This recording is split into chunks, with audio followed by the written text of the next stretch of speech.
Sweet and sour pork is the quintessential Chinese-American dish. It's so popular that I've never seen a Chinese restaurant that didn't include it on the menu. Yet, curiously, almost no one attempts to make this at home, and it really isn't that difficult, especially compared to many classic European dishes. Plus, it's pretty fast to make once you have the sauce ready.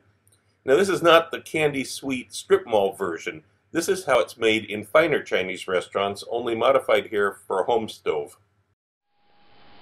Now, the actual amount of pork that you use is variable. This entire recipe is arbitrary for the quantities. It's just what makes you happy.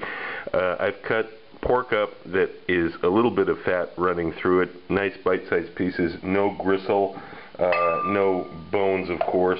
I'm going to put about a tablespoon of Shaoxing Chinese wine or sherry. You can use about a tablespoon of soy sauce and about a teaspoon or so of sesame oil. And we'll stir this around and let it marinate like this first for like an hour or so. Put it back in the refrigerator, keep it cold, and then we'll add the other ingredients. But let it sit like this for about an hour in the fridge.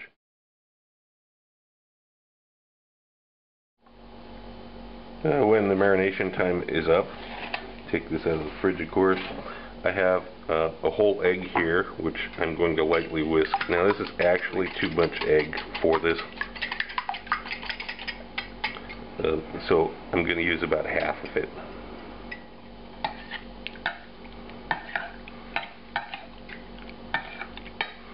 And now I've got, it was 220 grams of pork, is 22 grams, 1/10 the amount of cornstarch. You need about one egg per 450 grams of meat, but 450 grams of meat to make a very, very large serving. So, not doing that much. Of course, if you scale it up, then. So, this is what you want to see. This is what it should look like. And now we're going to leave it sit like this at room temperature for a little while. The oil is going to preheat, but even before we begin preheating the oil, just leave it sit like this at room temperature for like 15 minutes at least. And when the oil comes up to temperature, we're going to cook a few pieces of pork at a time here. Don't try to do all of them or you'll overcrowd the pan. Temperature will drop. It'll just be an oily, gooey mess. So pick out a few pieces. At temperature, each one's going to take about 2.5 minutes to cook. But be patient. Do them in batches. This size pan, about 5 at a time is enough. I can get it in 3 sections. I'm going to start the time.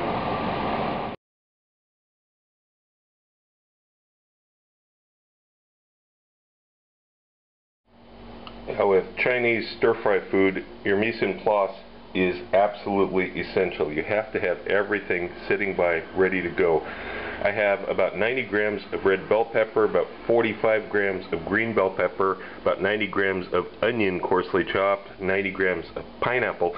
The quantities of these is really up to you. You know, if you really like red bell pepper and you hate onion, you know, you can mix it around. This is typical for restaurant quantities. I've got 15 grams of ginger and garlic here that I chopped myself. Please don't use that bottled crap that's the ginger and garlic mix. It does not have the right flavor. It's just I can't say enough bad things about it. Chop it yourself. Don't be lazy. And the sweet and sour sauce that was made from before, and of course the pork that we just deep fried. And this has a nice coating on it, which is going to serve to soak up that sauce. Okay, and of course some peanut oil standing by, a little soy sauce. Now, once the pan becomes hot, now you can add the peanut oil. I'm going to add, you know, about 20 or 30 milliliters of peanut oil to this. And give it a minute for the oil to get hot too. The burner setting is on just under 8, so it's fairly high. You want this to cook at a high temperature. This is not a wok, but still the principle is the same. In fact, in this particular case, you don't need a wok. Everything's, if you were using a wok, everything's going to stay in the bottom anyway. Okay, I'm sure that the oil is up to temperature now. So I'm going to begin frying the ginger and the garlic.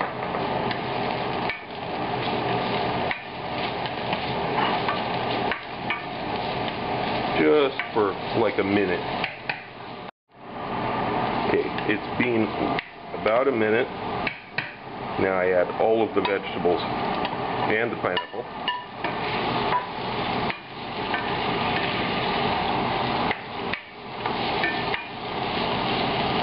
You stir it around a little bit, but you don't have to go crazy because you want to get some color on those vegetables. Just a little bit. And what you have to watch for is that garlic and ginger doesn't start to burn, because the pan is quite hot, and if the garlic burns, the whole thing's going to be bitter.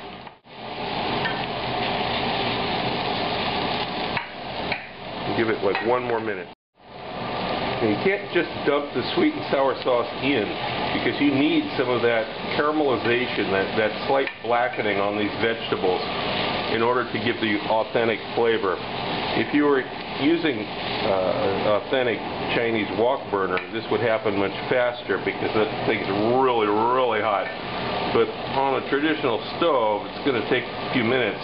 And then you've got problems here because your garlic is going to be on the verge of burning by the time the vegetables get some browning on them. So this is why it's very tricky to cook this sort of food in a home stove. This recipe works especially well because, of course, the pork is cooked ahead of time by deep frying it. Okay, I'm gonna call this done. It's been in there for a good 3 or 4 minutes, and garlic and ginger is starting to turn brown. Now I'm gonna add sweet and sour sauce to this. Get it up to a simmer here. And I'm going to add all the pork to it.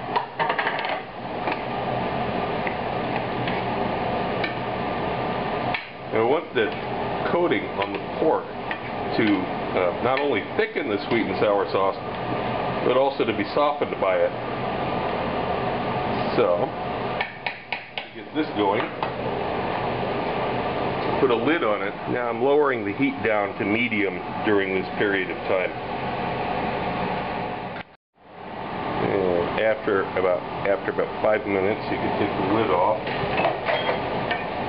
give it a stir.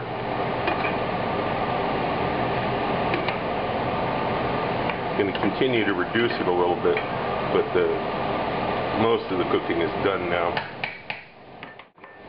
You can also add, I know some people are going to freak out at this, but some MSG, about 3/4 of a teaspoon, I would say, and a little dash of soy sauce, just a teaspoon or so. And now we're going to continue cooking this. Heat's still on medium, just to reduce it just a little bit more, just to thicken it up a little bit, give those last flavors we added a chance to integrate. Put it out on a platter and sprinkle some chopped green scallions over the top.